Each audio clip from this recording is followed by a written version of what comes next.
সালামেরও কিছু উত্তম মাধ্যম বিষয় আছে। হ্যাঁ, উত্তম রূপে সালাম করা মানে হলো দাঁড়িয়ে সিলট করা, এটা আদব সম্পূর্ণ সালাম। তো আর আল্লাহ তাআলা যেখানে ফেরেশতা মণ্ডলী লইয়া এই সালাম পেশ করে আমার নবীর উপরে, তো সেইখানে আল্লাহর সামনে আবার ফেরেশতারা বসে থাকবো। ফেরেশতারা তো এত বেদব হওয়ার কথা না, তারাও তো দাঁড়াই করছে। কিন্তু আমাদের এখন সেই আদবের জায়গাটা থেকে, রসুলের মোহাব্বত থেকে আমাদেরকে নানান রকমের ফতোয়া দিয়ে আমাদেরকে সরাই আনা হচ্ছে, যে কারণে ওই ফতোয়ার চাপে পড়ে আমাদের যে ভাবধারায় আমাদের যে গানগুলো নূরকার ভাববাদী গান, গভীর আত্মতত্ত্বের কথা, সেখান থেকে আমরা সরে আসছি। আমরা জীব পরমের পালা থেকে সরে আসছি, কারণ এখানে কিছু আলোচনা হয়, যে আলোচনাগুলি গভীর জ্ঞানের মানুষ যারা, তাদের জন্যেই, তাদের জন্যেই এই আলোচনাগুলি করা হয়। কিন্তু এখন সেই জায়গা থেকে ওনারাও সরে আসছে নানান ফতোয়াবাজির কারণে। আর এখন ইউটিউব, তারপরে ফেসবুক, এই সমস্ত হওয়াতে যেমন আমাদের গানের শিল্পীর প্রচার প্রসার অতি দ্রুত, যেটা অতি দ্রুত, যত গতি তত ক্ষতি। আমাদের যত গতিতে প্রচার প্রসার হইতেছে তত ক্ষতিও হইতেছে। আগে কত কিছু বলতো একটা গানের স্টেজে, সেগুলো নিয়ে কোনো কথা হয় নাই, কিন্তু এখন কিছু বললেই ফেসবুকে দিয়ে এটাকে ইউটিউবাররা বিভিন্নভাবে বিভিন্ন অ্যাঙ্গেলে ওই কথাটাকে কাটিং বাটিং কইরা, তারপরে আমার কথার যে মোটিভ, আমার যে কথার উদ্দেশ্য, সেই উদ্দেশ্য থেকে সরাই নিয়ে এই কথাটাকে অন্য জায়গায় সেটিং করে দেখেন কয় কি। হ্যাঁ, কত জঘন্য কত কইতেছে। এই ধরনের দেওয়াতে আমরাও একটা বিপদে পড়ে গেছি। আর যারা গান দেয় তারাও চিন্তা করে, থাক আমরা বছরে একবার উরস করি, টাকা দিয়ে শিল্পী বায়না করি, শিল্পী দিয়ে গান গাও, মানুষের খাওয়ামু, মানে শুধু তো গান না, আবার এখানে তবারক হয়, মানুষের সেবা দেওয়া হয়। তো এগুলা করুম, করার পরেও আমরা এত চাপে থাকবো, তো চাপগুলো এড়াইতে কি করা যায়? তো এই শিল্পীকে দিয়ে এই গান না দিলাম, ওই পালাটা না দিলাম, এই পালাটা না দিলাম। আবার শিল্পীকে বলে দেয়, ভাই এমন কোনো কথা কইেন না যেই কথায় আমরা বিপদে পড়ে যাবো, আপনারা তো গান গেয়ে চলে যাবেন, বিপদ তো আমার গার আসবো। হ্যাঁ, এই ধরনের কারণে আমরা সেই মূল জায়গাটা থেকে আস্তে আস্তে আস্তে আস্তে আস্তে আস্তে সইরে আসতেছি। সইরা আস্তে আস্তে এরকমই কইব, এই গানটাই এক সময় থাকবে না, পালা গানটা এক সময় থাকবে না। যেমন আমরা আগে জারি গান শুনতাম, আমি যখন আমার ওস্তাদের গান শুনি তখনও জারি গানটা বেশ চলমান, জারি গান। তার আগে গেছে কবি গান। হ্যাঁ, এই কবি গানটা আস্তে আস্তে উধাও হয়ে গেল বাংলার মাটি থেকে। তারপরে জারি গান, এই জারি গানটাও আস্তে আস্তে উধাও হয়ে গেল। এখন আমাদের চলছে বাউল বিচার গান। এই বিচার গানের বিচার নাই, গান আছে, হ্যাঁ বিচার গানের এখন গান আছে, কিন্তু বিচার গানের তো বিচার করে গান করে বইলে এই গানটার নাম বিচার গান। হ্যাঁ, এই গানটাতে বাউল গানও বলে। হ্যাঁ, বাউলের স্বভাব যার ভিতর আছে সে না বাউল গান করবে, বাউল গান শুনবে। আমরা সেই স্বভাব থেকে শুদ্ধ এটাকে ব্যবসায় এখন মোটামুটি চলছে। খুব তাড়াতাড়ি এই গানটা বিলুপ্ত হওয়ার পথে আছে, সেটা একটা আক্ষেপ যে আমরা যাই তৈরি করে দিতেছি, শিষ্য সাগরেদ আমাদের আছে, ওরাই পরিবর্তন কি করবে, ওদের গানটাই কিভাবে চলবে। আর মানুষ পালা গানটা অনেক জায়গায় দেয় না, পালা গান না দিয়ে এখন অন্য গানের চর্চা হইতেছে। অন্য গান বলতে শুধু গান গাওয়ায়, 2-4টা গান জানে তাদেরকে দিয়ে রাত পার করে দিতেছে।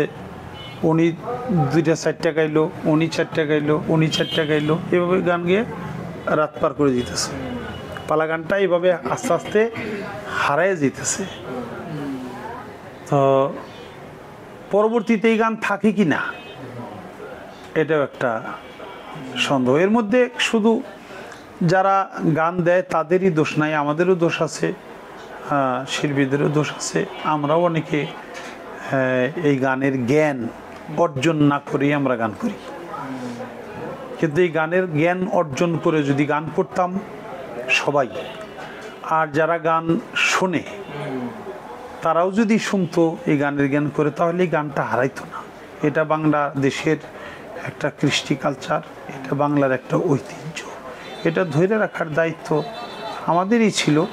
কিন্তু আমরা সেই জায়গায় কাজটা করতে পারি নাই।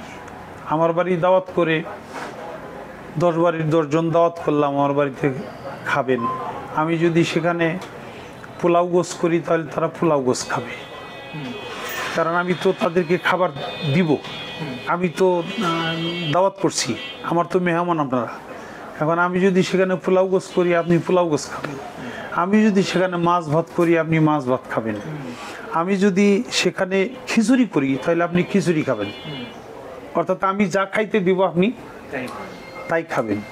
অতএব কারণে এদেশে যারা বাউল শিল্পী তাদেরকে বাউল তত্ত্ব, সুফিবাদের তত্ত্ব, আধ্যাত্মিক জ্ঞান, বাউল বিচার, গানের বিচার, এটা সম্পর্কে সম্পূর্ণ ওয়াকেফাল হইয়া তারপরে যদি আমরা করতে পারতাম তাহলে এই গানটা টিকে থাকতো।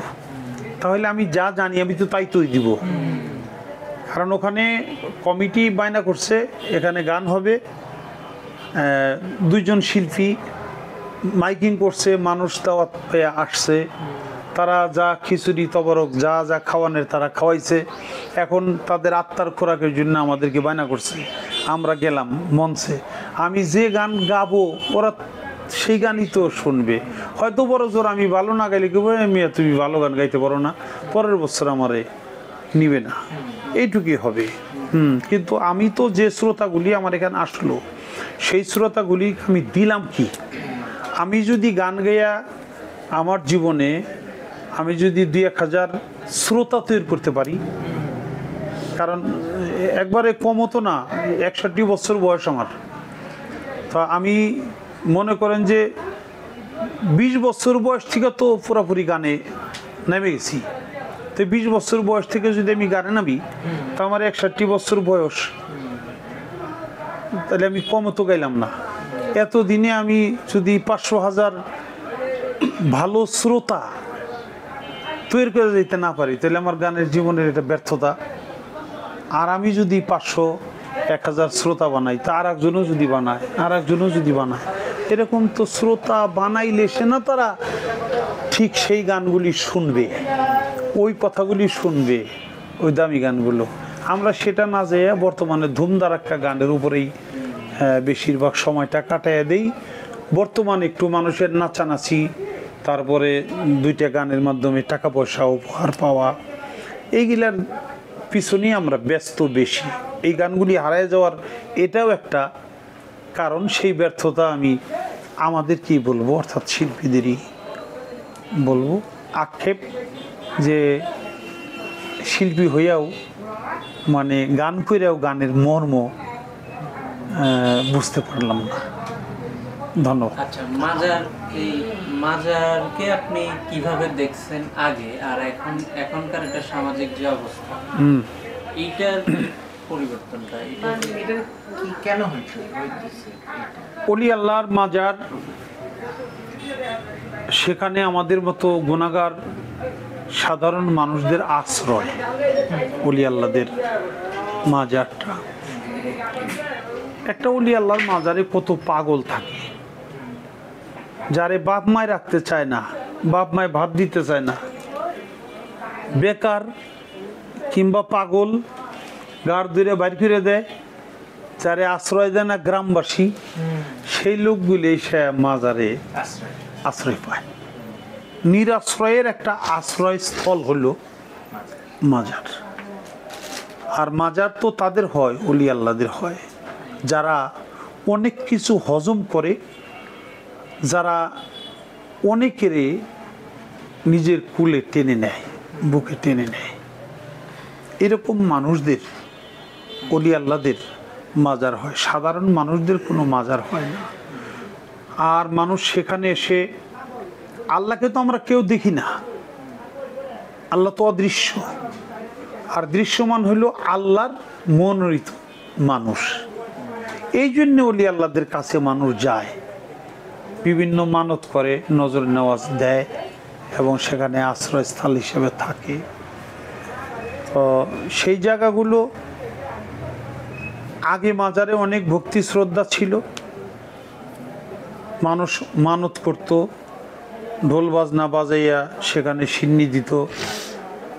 ছেলে হইছে মেয়ে হইছে, সিন্নি মুখে দেওয়ার জন্য ঢোল যন্ত্র বাজাইয়া তারপরে মাজারে যেয়ে দিত। খাসি জবাই করতো, গরু জবাই করতো, যাইয়া মানুষের 10 জন নিয়ে খাইতো, যারা সেখানে থাকতো তাদেরকে খাওয়াইতো, আগরবাতি মোমবাতি জ্বালাইতো। এটা আগে থেকেই মাজারের কৃষ্টি কালচার, মাজার জিয়ারতের নিয়ম। সূরা কালামের মাধ্যমে আমরা আরম্ভ করি, শেষ করি আমরা এই গান বাজনা তোবারক এর মধ্য দিয়া। কিন্তু সেখানে ওই যে ফতোয়া, ওই ফতোয়ার চাপে মাজারে লিখতে হয় মাজারে সেজদা করা নিষেধ। তো আসলে সেজদা তো 2 ভাগে বিভক্ত, একটা ইবাদতের সেজদা আর একটা হইল তাজিমি সেজদা। এখন এই জিনিসটা তো কেউ বুঝাইয়া সেখানে বলে না। ইবাদতের সেজদা একমাত্র আল্লাহই পাবে, আল্লাহ ছাড়া ইবাদতের সেজদা পাইতে কেউ পারে না। আর তাজিমি সেজদা মানে সম্মানের সেজদা, সম্মান মানুষের করবো। আল্লাহরে সম্মান করলে তার ভুলিব, বেদবিব। আল্লাহর করতে হবে ইবাদত, আল্লাহরে কোনো সম্মান করার জায়গা না, মানুষের কোনো ইবাদত করার জায়গা না। মানুষের হইল মানুষের হইলে ইবাদত করবে না, মানুষের সম্মান করবে। এটা হইল সম্মানের সেজদা, তাজিমি সেজদা। এই জিনিসটা না বুঝাইয়া মাজারে মাথা নতই করা যাব না। অথচ ধান কাটতে মাথা নত করি, হ্যাঁ, পাট কাটতে মাথা নত করি, হ্যাঁ, ঘরের খাম কাটতে মাথা নত করি, খাইতে বসে মাথা নত করি, হ্যাঁ, কোনো জায়গায় মাথা নত করা কোনো নাই। লেখাপড়া করতে যে মাথা নত করি, মানে মাথা নত করা ছাড়া কোনো কাজ নাই। উপর দিকে তাকাইয়া কোনো কাজ নাই, সে সম্পূর্ণ বেকার। যে কাজ করবে তারই মাথা নত করতে হবে, আল্লাহ ছাড়া বলে কোনো মাথা নত করা যাইবই না। অথচ হ্যাঁ, কোর্টে যখন উকিল সাহেব ঢোকে মাথা নত করে, হ্যাঁ, তো এইভাবে মাথা নত প্রত্যেকটা জায়গায় মাথা নত করতে হয়। ওই যে আপনি কোর্টে গেলেও, হ্যাঁ, যখন নাকি জজের সামনে, হ্যাঁ, আপনি মুভ করলেন, আপনি কথাবার্তা বললেন, বলার পরে জামিন দিল, তাও আপনাকে মাথা নত করতে হয়। আপনাকে সাজা দিছে, তাও মাথা নত করতে হয়। এটা কোর্টের নিয়ম। এটা যারা ফতোয়া দিচ্ছে তারাও করে, ওখানে গেলে কোনো উপায় নাই, করে, এরাও করে জায়গায়, এরাও মাথা নত করে লেখাপড়া করতেছে। কি সুন্দর করে মাথা ঝুঁকাইতেছে আর লেখাপড়া করতেছে, হ্যাঁ, দেখবেন প্রত্যেকটা কাজে যে মাথা নত করে। কিন্তু তারা কয় আল্লাহ ছাড়া কোনো মাথা নত করা যাবে না। তা আল্লাহ ছাড়া মাথা নত করা যাবে না? আল্লাহ কি নিচে আছে, আল্লাহ উপরে নাই? হ্যাঁ, এটা এই সমস্ত ফতোয়ার কারণে মাজারের জিয়ারতকারীর বর্তমান অবস্থা ভালো না। তারা অনেকে মাজারে মানত করেও তারা মানতরা যে আদায় করবে, সে আদায় করব সেখানে না জানি কোন সমস্যা হয়, এই ভয় ভীতির ভিতরে থাকে। তারপরেও মানুষদেরকে বিভিন্ন ফতোয়া দিয়ে আটকায় রাখতে পারে না। বাঁধ ভাঙ্গা জোয়ারের পানি যেমন আসে, তেমনি মানুষ মাজারে, অলি আল্লাহদের মাজারে আসে। ওরা দেখে যে অলি আল্লাহদের মাজার থেকে আমরা তো কোনো মতো মানুষকে সরাইতে পারতেছি না, আমাকে ফতোয়ায় কোনো কাজ হইতেছে না। অবশেষ ওরা লাঠি ছোটা নিয়ে নিজেরা মাজারে, মাজার ভাঙিয়ে দেওয়ার, জ্বালাই দেওয়ার, পুরা দিয়ে মাজার রাখবো না, যাতে এনে কেউ আসে না। হ্যাঁ, এরকম তো করছিল আগেও, এটাও আপনারা জানেন। এটা যারা ফতোয়া দেয় তারাও জানে। বাদশাহ আলমগীর যখন দেখলো যে এদেশে, ভারতে এদেশে খালি মানুষ মাজারে আসে, হ্যাঁ, মানুষ মসজিদে মাদ্রাসায় অত যায় না, তাহলে এগুলা বন্ধ করে লাগবো। কি করে লাগবো? মাজারগুলি ভেঙে ফেলান লাগবো। তো ভাঙিয়ে ফেলাইলে ওলি আল্লাহদের মাজার ভাঙলে তো আপনার রাজ্যও তছনছ হয়ে যেতে পারে। আমি এমনি ভাঙুম না, আমি চালাকি করে ভাঙুম। মানে সেও অনেক শরীয়তের উপরে খুব ছিল, দখল ছিল, লেখাপড়া ছিল। হ্যাঁ, সে একজন উচ্চ মাপের আলেম ছিল। কিন্তু তো আমি এমনি ভাঙবো না। কেমনে ভাঙবেন? আমি যে অলি আল্লাহর মাজারে সালাম দিব, আল্লাহর অলিরা তো মরে না, যদি জিন্দা থাকে আমার সালামের জবাব দিব। যে জবাব দিব সে জিন্দা, ওটা ভাঙুম না। যে জবাব দিব না ওটা ভাঙুম।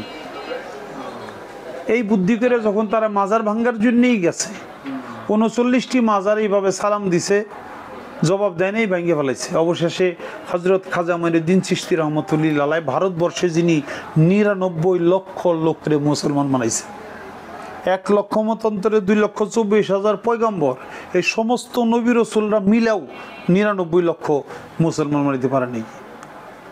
আখেরি জামানার নবী সবচেয়ে বেশি এই মুসলমান বানাইছে, তবু মাত্র 2.25 লক্ষ। আর সেই নবীর গোলাম হযরত খাজা মঈনুদ্দিন চিশতি 99 লক্ষ লোকরে মুসলমান বানাইছে ভারতবর্ষে। তো সেই খাজা বাবার মাজার ভাঙতে গিয়া তো যখন সালাম দেয়, খাজা বাবা তো সাথে সাথে রওজা থেকে সালামের জবাব দেয়, ওয়ালাইকুম আসসালাম হুজ্জুকে আলমগীর। তুমি এত হুজ্জু কি? মন চাইছে অলি আল্লাহদের মাজার ভাঙবা। রওজা থেকে যখন কথা কয় তখন তো মানুষের অবস্থাটা কি হয়, তখন তো সবাই থরথর করে কাঁপতে কাঁপতে মাজারে ভক্তি দিয়ে পড়ে গেছে, সেজদা দিয়ে পড়ে গেছে। এই সেজদা ওই তাজিমি সেজদা, মানে সম্মানের সেজদা। হ্যাঁ, তখন বলছে যে আপনারা প্রথম সালাম দিলাম, জবাব দিলেন না, দ্বিতীয়বার সালাম দিলাম, জবাব দিলেন না, এবার তৃতীয়বারে সালামের জবাব দিলেন। এবার জবাব না দিলে তো আমি আপনার মাজারও ভাঙার হুকুম দিতাম, তা আপনি 2বার সালামের জবাব দিলেন না কেন? তখন খাজা বাবা বলছিল, প্রথম সালামের সময় ছিলাম নবী করিম সাল্লাল্লাহু আলাইহি ওয়াসাল্লামের রওজায় জিয়ারতে, আর দ্বিতীয় সালামের সময় ছিলাম রাস্তায়, তৃতীয় সালামের সময় আমার রওজায় এসে আমি তোমার সালামের জবাব দিছি। ওলি আল্লাহ কি না পারে। তো শেষে বলছে, আমার অপরাধ ক্ষমা করবেন, আমাকে আমার অন্যায় হয়ে গেছে, আপনার মাজার ভাঙতে আসছি। কয় তুমি আর অলি আল্লাহদের মাজার ভাঙছো? খাজাও বলতেছে যে তারা কি অলি যারা আমার সালামের জবাব দিল না? তারা প্রত্যেকেই আল্লাহর অলি। তা আমার জবাব দিল না কেন? তোমার মতো দুনিয়ার বাদশার সালামের জবাব দেওয়ার জন্যে তারা রওজায় বসে থাকে না। তারা কোন ভক্ত কোন জায়গায় কোন বিপদ আসছে মুহূর্তের মধ্যে তারা সেই ভক্ত নিয়ে ব্যস্ত, ভক্তের বিপদ উদ্ধার করতে ব্যস্ত। সারা বিশ্ব তারা বিচরণ করে বেড়ায়, তারা কবরের রওজায় শুয়ে থাকে না। হ্যাঁ, তো তাহলে আমার অপরাধ ক্ষমা হবে কিসে? তখন খাজা বাবু বলল যে প্রত্যেকটা মাজার নতুন করে বাধাই করে দিবা তোমার নিজের পরিশ্রমের টাকা দিয়া, রাষ্ট্রীয় কোষাগার থেকে না। তখন এই বাদশাহ আলমগীর নিজের পরিশ্রমের টাকা দিয়া 39টি মাজার নতুন করে বাধাই করে দেয়। খাজা বাবার রওজার উপরে গুম্বুজ স্বর্ণ দিয়া বাধাই করে দেয়। হ্যাঁ, এবং একটা ফাতোয়া লেখে। এখন যারা ফতোয়া লেখে, উনিও ফতোয়া দিছে, উনি উচ্চ মাপের একজন আলেম ছিল বাদশাহ আলমগীর। হ্যাঁ, তখন ওনার ফতোয়ার নাম হলো ফতোয়া আলমগীর।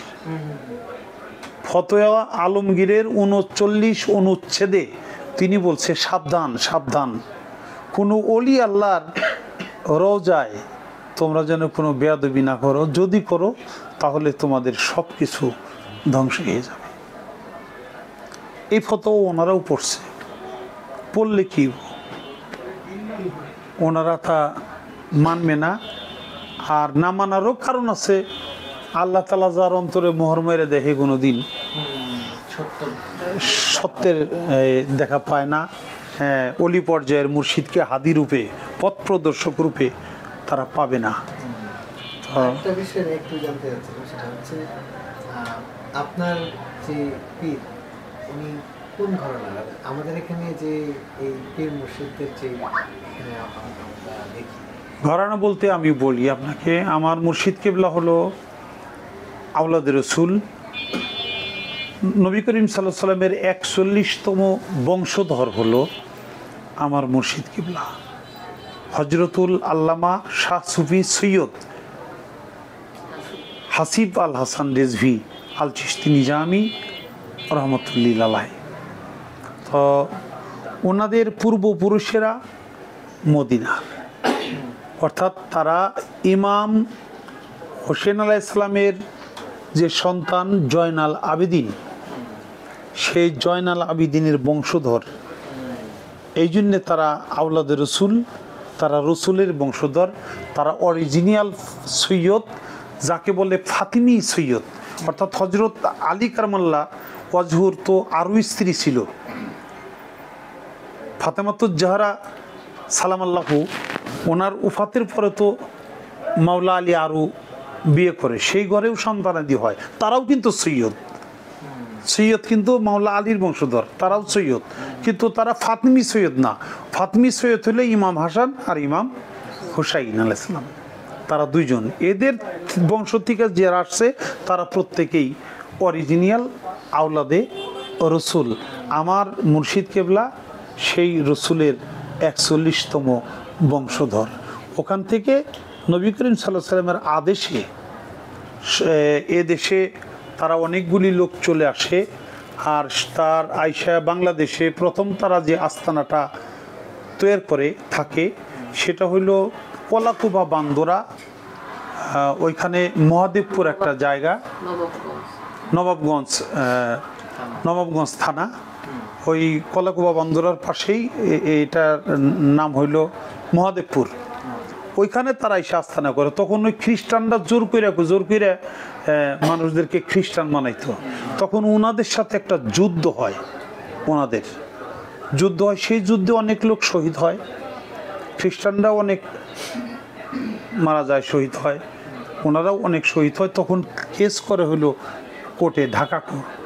হ্যাঁ, তখন এই ঢাকা কোর্টে যখন ওনারা হাজিরা দিতে আসে, এর আগে সংবাদ পায় হইল ওই কালিয়াকোর গাজীপুরের যে জমিদার, এই জমিদার ভাওয়াল রাজা, এরা হইল এই সংবাদ পায় যে এরকম আওলাদ রসুল আসছে, হ্যাঁ, তাদের বিরুদ্ধে কেস করা হয়েছে, তাদের কোর্টে না হয়েছে। ওনারা ওখান থেকে কোর্টে যায়, কোর্টে যেয়ে বলে যে আমরা আবু বকর সিদ্দিকের বংশধর, ওনারা রসুলের বংশধর, আমাদের পূর্বপুরুষরা ওনাদের গোলাম, অতএব কারণ আমরা সুযোগ পাইছি বাংলাদেশে, আমরা ওনাদের গোলামি করব, আমাদের কাছে ওনাদেরকে হস্তান্তর করেন। তখন ওনারা 600 বিঘা জমি ওনাদেরকে, ওনাদের এই জমিদারি স্টেট থেকে ওনাদেরকে দিয়া তারপরে ওনাদেরকে এই গাজীপুরে নিয়ে আসে। এই গাজীপুরে এখন যে জায়গাটা গাউসুল আজম বরিয়াবহ দরবার বললাম, এই গ্রামটার নাম হলো বরিয়াবহ। এই বরিয়াবহ নাম অনুসারেই বরিয়াবহ দরবার শরীফ। ওনারা এখানে আসে, তারপরে ওনারা ওই জমিতেও তারা বসবাস করে না। ওই যে ভাওয়াল রাজা যে তাদেরকে জমি দিল 600 বিঘা, সেই জমিতে কিন্তু তারা বসবাস করে নাই। কারণ তারা বলছে যে না, আমরা আওলাদ রসুল, আমরা কারো দান নিতে পারি না, আমরা কারো সদগা নিতে পারি না, হ্যাঁ, আমাদের জন্য এটা জায়েজ না, হ্যাঁ, আমরা দান নিব কারো, এটা হয় না। তোমরা দিছো আমাদেরকে এখানে বসবাস করাইলে আমাদের কাছে জায়গা বিক্রি করতে হবে, আমরা যা পারি আমরা কিছু টাকা দিয়ে আমরা সেই জায়গা কিনে নিব। অবশ্য ওনারা কিনে নিয়ে এই জায়গায় ওনারা বসবাস করে। আমাদের এখানে বাংলাদেশে অন্যান্য আরো যে মানে আমাদের তো বেশ কয়েকজন পীরের ধারা আছে, এই ধারা সম্পর্কে যদি একটু বলেন। বুঝতে পারিনি বিষয়টা। ধারা আমাদের এখানে তো মানে এই তরিকা আছে, তরিকা, হ্যাঁ, ও তরিকা, আচ্ছা। এদেশে যখন আসছে প্রথমে যে কলাকুবা বন্দরায়, তখন ওনারা কাদরিয়া তরিকা প্রচার করত। ওনারা তো আওলাদের রসুল, কাদরিয়া, চিশতিয়া, নকশবন্দিয়া, মুজাদ্দাদিয়া, ওয়াসিয়া, যত তরিকা আছে, কোনো তরিকাই তাদেরকে নিষেধ নেই, কারণ সমস্ত তরিকাই ওই রসুল থেকেই আসছে, মূল থেকে, যে কারণে ওনারা সব তরিকাই ওনারা মুরিদ করতে পারে, কিন্তু ওনারা এই কাদরিয়া তরিকা মুরিদ করতো তখন বেশি।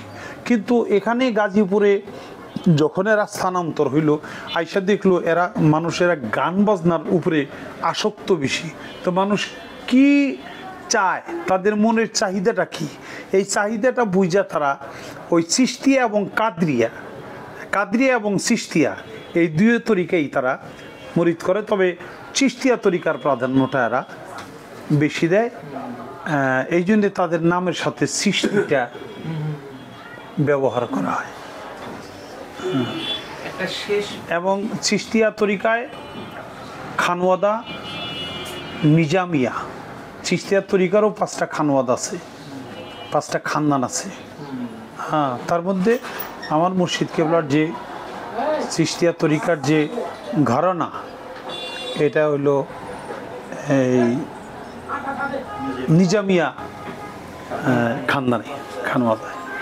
জি, একটা শেষ প্রশ্ন, এটা হলো ধরেন আপনার পরবর্তী প্রজন্ম, তারা কিভাবে এই গানের ধারা বা এই ভক্তির ধারাকে দেখে, বা এই যে কি বলে, তারা কিভাবে এটাকে আগে আগে নিয়ে যাবে, ধরে রাখবে, বা এই ব্যাপারটা কিভাবে? তারা কিভাবে নিবে তা তো বলতে পারি না, তবে এইটুকু বলতে পারি, যে ব্যক্তি একটা জানাশোনা এবং একটা ভাববাদী উস্তাদের সঙ্গ করতে পারবে, তার ভিতরে একা একাই আল্লাহর রহমত নাজিল হয়ে যাবে, সেই ভাবধারাটা বুঝবে। কিন্তু তার সিলেকশন করতে হবে, আমি কেমন লোকের কাছে যাব, কেমন লোককে আমি উস্তাদ হিসাবে, পথ প্রদর্শক হিসাবে আমি গ্রহণ করতেছি, এইটা দেখা যদি যাইতে পারে। গান করলাম, আমি গান করি, শুধু ব্যবসা করি, আসলে তাই কি না? গান বাজনাটা আমার আসলে কি শুধু ব্যবসাটাই গান বাজনা, নাকি গান বাজনার মাধ্যমে আমার তরিকতকে প্রসার করানো? এটা তো আধ্যাত্মিক গান, এটা তো বিচার গান। আমার এটা তো এই গান আধুনিক গান না, আমার এই গান তো ব্যান্ড সঙ্গীত না, আমার এই গানটা তো শুধু বিনোদনের গান না। এই এই এই এই গানটাই তো আমার সম্পূর্ণ আধ্যাত্মিকের উপরে এই গানটা। অতএব কারণে আমি যদি সেই শিল্পীর ভিতরে সেই শিল্পচার্য না দেখি, আমি যদি সেই শিল্পীর ভিতরে সেই আধ্যাত্মিকতা না দেখি, এখন আমি আধ্যাত্মিক মানুষ না হইলে আমি আধ্যাত্মিক ব্যক্তিকেও চিনব না, এটা একটা বিষয় আছে। হ্যাঁ, আধ্যাত্মিক ব্যক্তিটাকে আমি চিনব না, কিন্তু অন্তত তার চলাফেরা, তার কথাবার্তা, তার আচরণ, ব্যবহার আচার দেখেও আমার কিছু একটু বুঝতে হইব। এইটুক বুঝা যদি সে তার উস্তাদকে সিলেক্ট করতে পারে যে আমি কার কাছে যাব, হ্যাঁ, তাহলে এই ভাববাদী, এই আধ্যাত্মিক যে অবস্থাটা, যে জ্ঞান, এটা তার ভিতরে আস্তে আস্তে চলে আসবে। আধ্যাত্মিক লোকের সাহচর্যে যে ব্যক্তি থাকে, তার সাথে যে সঙ্গ করে, তার ভিতরে আল্লাহ তাআলার রহমত ঢুকে সে একা একাই আধ্যাত্মিক জ্ঞান প্রাপ্ত হয়ে যায়। এইভাবে যারা যাবে তারাই আবার এই গানগুলোকে একটু ধরে রাখার চেষ্টা করবে।